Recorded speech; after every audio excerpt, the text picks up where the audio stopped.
Elon Musk కు చెందిన Starlink ఉపగ్రహాలు తరచూ భూ వాతావరణంలోకి పడిపోతుండడంపై ప్రపంచవ్యాప్తంగా ఆందోళన వ్యక్తమవుతోంది.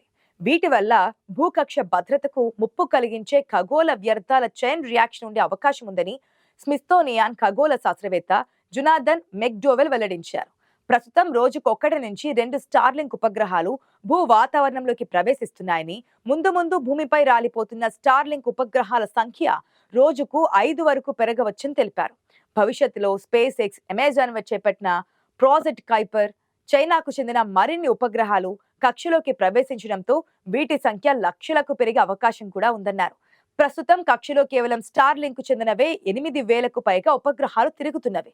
ఇవి కదులుతున్నప్పుడు చీకట్లో కదిలి వెళ్లే రైలును తలపిస్తోంది.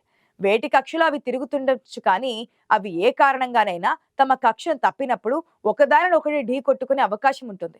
అలా ముక్కలు చెక్కలేని ఉపగ్రహ శకలాలు పనిచేసే ఇతర ఉపగ్రహాలకు నష్టం కలిగించే అవకాశం ఉంది. ఉపగ్రహ ఇంటర్నెట్ కు డిమాండ్ పెరుగుతుండటంతో రాబోయే రోజుల్లో అమెజాన్, చైనా, మన దేశం నుంచి జియో ఎయిర్టెల్ లాంటి సంస్థలకు సంబంధించి మరో 20,000కు పైగా ఉపగ్రహాలు ప్రయోగించనున్నారు. సాధారణంగా స్టార్లింక్ ఉపగ్రహ జీవితకాలం దాదాపు 5 నుంచి 7 ఏళ్లు ఉంటుంది. అనంతరం వాటంతట అవే కక్ష నుంచి తొలగి భూమిపై రాలిపోతూ ఉంటాయి. కానీ ఒక్కోసారి ఉపగ్రహాలలోని వ్యవస్థల్లో తలెత్తే వైఫల్యాలు లేదా సౌర కార్యకలాపాల వల్ల కూడా అవి పడిపోతాయన్నారు. అలా రాలిపోతున్న సమయంలో కాలి బూడిదయ్యే అవకాశాలే ఎక్కువగా ఉంటాయి. అయితే ఖగోళంలో ఇలాంటి ఉపగ్రహాలు, రాకెట్ శకలాల సంఖ్య పెరగడం వల్ల అంతరిక్ష వ్యర్థాలు ఎక్కువై కెస్లర్ సిండ్రోమ్ అనే చైన్ రియాక్షన్ ఏర్పడి తద్వారా ప్రమాదం జరిగే అవకాశం ఉంటుందని శాస్త్రవేత్తలు చెబుతున్నారు. కెస్లర్ సిండ్రోమ్ అంటే భూకక్షలో శిథిలాల సంఖ్య పెరిగినప్పుడు అవి ఒకదానికొకటి ఢీకొని మరిన్ని శిథిలాలను సృష్టిస్తాయన్నమాట.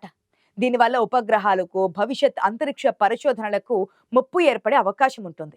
ఖగోళ వ్యర్థాల చైన్ రియాక్షన్ సౌర కార్యకలాపాలపై ప్రభావం ఉంటుందన్నారు. ప్రస్తుతం మాత్రం స్టార్లింక్ తరచూ కక్షలోనికి ఉపగ్రహాలను ప్రవేశపెట్టడం వల్లనే అంతరిక్షంలో ట్రాఫిక్ ఎక్కువై మానవాళికి పెద్ద సవాల్గా మారుతోంది. అయితే శాటిలైట్ ఇంటర్నెట్ రావాలంటే ఇలాంటి ఉపగ్రహాల ప్రయోగం అవసరం. గతంలో ఇంటర్నెట్ ప్రసారం కష్టంగా కొనసాగుతుండేది. ప్రస్తుతం అందరూ రాత్రి పగలు తేడా లేకుండా ఉపయోగించుకుంటున్న మొబైల్ నెట్వర్క్ సర్వీసులకు ఇంటర్నెట్ సరిగా అందేది కాదు. మన దేశంలో అగ్రస్థానంలో ఉన్న బిఎస్ఎన్ఎల్, జియో, ఎయిర్టెల్, వొడాఫోన్ ఏదైనా కావచ్చు. ఇవి మొదట్లో అద్భుతంగానే సేవలందించాయి. అత్యంత చౌకగా అద్భుతమైన పనితనంతో సేవలందించి జనాన్ని ఆకట్టుకున్నాయి. దాంతో జనం ఇంటర్నెట్ తో విడదీయలేనంతగా అతుక్కుపోయారు. గతంలో 2GB సర్వీసుల్లో కొనసాగిన జనాన్ని ఇప్పుడు 5G మొబైల్ ఉపయోగించుకునేలా చేశాయి. త్వరలో 6G కూడా వచ్చేస్తుందన్న ఆశలు రేపాయి. ఈ క్రమంలోనే జనం వీటికి బాగా అడిక్ట్ అవగానే సమస్యలు రావడం మొదలైంది. ఇతర దేశాలతో పోలిస్తే ఎంతో సూపర్ అనుకున్న ప్రైవేట్ టెలికాం దిగ్గజాలైన జియో, ఎయిర్టెల్, వొడాఫోన్ లాంటి కంపెనీలు మన వినియోగదారులను ఒక విధంగా విసిగిస్తున్న దశకు చేరుకున్నాయి.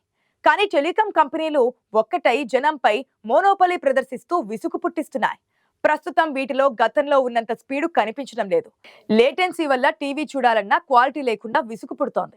బఫరింగ్ సమస్యలు, కాల్ డ్రాపింగ్లు, ఇంటర్నెట్ లేకుండా పోవడం, ఒక్కో నెల బిల్లు ఎక్కువగా వచ్చిందని అనిపించడం, మధ్య మధ్యలో టారిఫ్ పెరగడం, ఒకరిని చూసి మరొకరు తమ ప్లాన్ ధరలను పెంచేయడం చేస్తున్నాయి. క్వాలిటీని మెరుగుపరచకుండా బిల్లు పెరుగుతుండడం ప్రస్తుతం మన దేశంలో సాధారణమైపోయింది. ఇన్ని సమస్యల మధ్య సదరు కంపెనీలకు ఫిర్యాదు చేయడానికి కూడా వినియోగదారుడు నోచుకోలేకపోతున్నాడు. ఆ కంపెనీలకు కంప్లైంట్ చేయాలంటే కస్టమర్ సర్వీస్ ఉద్యోగులు కాకుండా వారి చాట్ బాట్లే మాట్లాడుతున్నాయి. సమస్యలు క్లియర్ కావాలంటే థర్డ్ పార్టీ సంస్థల ఏజెంట్లకు చెప్పుకోవాల్సి వస్తోంది. ఒకసారి వచ్చిన మెకానిక్ మళ్ళీ రాడు. వచ్చినా ఒక 4 రోజుల నష్టం తప్పదు. కానీ బిల్లు మాత్రం నెలకు 28 రోజులకు గాను ముందే కలెక్ట్ చేసేస్తూ ఉంటారు. ఈ కాంపిటీషన్ యుగంలో అన్ని కంపెనీలు రిలయన్స్ కంపెనీ ఏం చేస్తే దాన్నే అవి ఫాలో చేస్తూ వచ్చాయి. ఇంటర్నెట్, కాల్స్, టారిఫ్ ప్లాన్ రేట్లు ఆకాశం నుంచి నేలకు దిగాయి. అలా కొంతకాలం బాగానే గడిచింది. కానీ ముందున్న ఉత్సాహం ఇప్పుడు కనిపించడం లేదు. మొబైల్ ఫోన్ నెట్వర్క్ సమస్యలతో సతమతమవుతోంది. ఫోన్ చేస్తే కలవకపోవడం, కలిసినా మధ్యలో ఆటోమేటిక్ గా కట్ అయిపోవడం, ఇంటర్నెట్ స్పీడ్ తగ్గిపోవడం, ఇంటర్నెట్ పై ఆధారపడి పనిచేసే టీవీ బఫరింగ్ అవ్వడం సర్వసాధారణమైపోయింది. ఎన్ని సమస్యలు ఎలా ఉన్నా బిల్లు మాత్రం నెల తిరగకుండానే రీఛార్జ్ చేయించుకోవాలి. లేదంటే సర్వీసులు నిలిచిపోతాయి. నెలకు ఉండాల్సిన 30 రోజులైతే టెలికాం కంపెనీలకు మాత్రం 28 రోజులు మాత్రమే. ఇది ఎవరు కనిపెట్టారో కానీ వినియోగదారుని అడ్డంగా మోసం చేసేస్తున్నారు. నెలకు 2 నుంచి 3 రోజులు తగ్గించి పూర్తి నెల బిల్లు వసూలు చేయడం అంటే సంవత్సరానికి 12 నెలలు కాకుండా 13 నెలలకు బిల్లులు చెల్లించక తప్పడం లేదు. మరి భారత టెలికాం కంపెనీలు జనాన్ని అడ్డంగా ఒక నెల రోజు బిల్లును కస్టమర్ పై రుద్దేస్తున్నా అడిగేవారే లేరు. నోరు మెదపకుండా జనం బిల్లులు కడుతున్నారు. కంపెనీల కాంపిటీషన్ కారణంగా మంచి సర్వీసులు అందిస్తారని అనుకుంటే వీరంతా ఒకటై ఒక కార్టెల్లా ఒక గ్రూప్ లో తయారయ్యారు. కొన్ని వారాల కింద అనంత్ అంబానీ మ్యారేజ్ తర్వాత దేశంలో ఒక్కసారిగా 3 ప్రైవేట్ టెలికాం కంపెనీలు కూడబలుక్కొని రేట్లు పెంచేశాయి. సర్వీసులు ఇంప్రూవ్ అయ్యాయా అంటే అదీ లేదు. కంప్లైంట్ చేసినా తీరు మారడం లేదు. మేమేం చేయాలో అది చేస్తాం, ఉంటే ఉండండి లేదంటే వెళ్ళిపోండి అన్నట్లుగా వ్యవహరిస్తున్నారు. ఓ కంపెనీ నుంచి మరో కంపెనీకి తప్పు పరిస్థితి అంతటా ఒకే రకంగా ఉంటుంది. 3 కంపెనీలు ఒకే గ్రూప్ గా మారి మోనోపలి చూపిస్తున్నారు. సర్వీసులు తగ్గకపోగా బిల్లులు మాత్రం ఏదో రకంగా ఎక్కువైపోతున్నాయి. హైవేలపై కనెక్షన్ రాదు, రోమింగ్ కోసం అదనపు ఛార్జీలు చెల్లించాలి. ఇంటర్నేషనల్ రోమింగ్ సంగతి అడిగే పనే లేదు. ఇప్పటికే నిమిషానికి 200 రూపాయలు వసూలు చేసేస్తున్నారు. ప్రస్తుతం టెలికాం కంపెనీలు నిశ్శబ్దంగా కొట్టిన దెబ్బకు కస్టమర్ కిక్కురుమనడం లేదు. వీరి ఆగడాలను నిలదీయాల్సిన రాజకీయ పార్టీలు, ఆ కంపెనీలు తమ పార్టీలకు చెల్లించే చందాల వల్ల నోరు మెదపడం లేదు. పాలిచ్చే ఆవులను వారు మాత్రం ఎందుకు దూరం చేసుకుంటారు? ఇది ప్రస్తుతం భారతదేశంలో టెలికాం కంపెనీల నుంచి ఎదుర్కొంటున్న సమస్యలు, కంపెనీలు అపారంగా పెరిగిపోవడంతో వచ్చిన మోనోపలి సమస్యలు. మరి వీటన్నిటి మధ్య మనకు మంచి రోజులు ఎలా రాబోతున్నాయి అన్నది చూద్దాం. ప్రైవేట్ టెలికాం కంపెనీలకు గుండె దడ పెంచే మరో విదేశీ కాంపిటీటర్ భారతదేశంలోకి ప్రవేశించబోతున్నాడు. అతను మరెవరో కాదు, ప్రపంచ కుబేరుడు ఎలన్ మస్క్. ఇప్పటికే ఆటోమేటిక్ కార్లు, భారీ స్పేస్ షిప్ రాకెట్లతో దూసుకుపోతున్న ఎలన్ మస్క్ మన దేశంలో శాటిలైట్లతో పనిచేసే స్టార్లింక్ సేవలు అందించేందుకు భారత ప్రభుత్వానికి అర్జీ పెట్టుకున్నారు. ఈయన రాక ఏకంగా ముఖేష్ అంబానీ హార్ట్ బీట్ పెంచేస్తోంది. ఎందుకంటే గతంలో సర్వీసుల కోసం ఉపయోగించే స్పెక్ట్రమ్ ను వేలం పాట పాడేవారు. ఎవరు ఎక్కువగా పాడుకుంటే వారికే స్పెక్ట్రమ్ దక్కేది.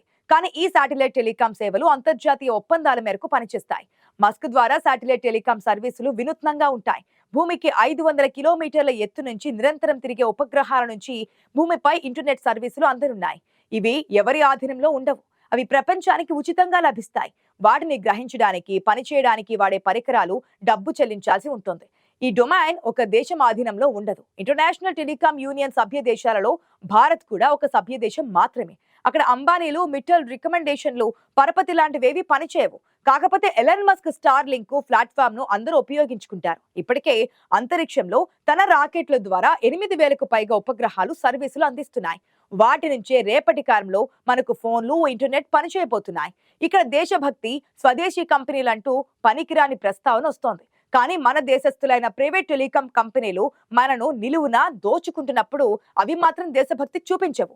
పాడి ఆవు లాంటి బిఎస్ఎన్ఎల్ ను నిండా ముంచేసిన ప్రైవేట్ కంపెనీలు ఇప్పుడు మనల్ని కూడా నిలువునా దోచేస్తుంటే ఎంతో కాలం వారిని ఆదరించడం కష్టం.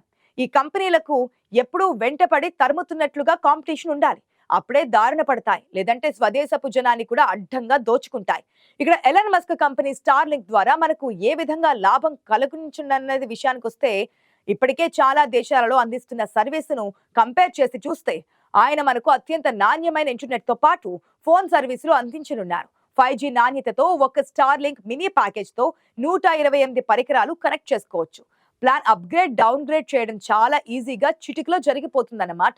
ఇక ఛార్జీల విషయానికి వస్తే కెన్యాలో ఇదే ప్యాకేజ్ ని కేవలం 800 రూపాయలకే అందిస్తున్నారు. కానీ మన దేశంలో అదే ప్యాకేజ్ కాస్త ఎక్కువకు ఆఫర్ చేస్తున్నారు. కానీ నేటి AI యుగంలో ఇంటర్నెట్ లభ్యత కోసం ఆ మాత్రం ఖర్చు అనివార్యం కాదంటున్నారు పరిశీలకులు.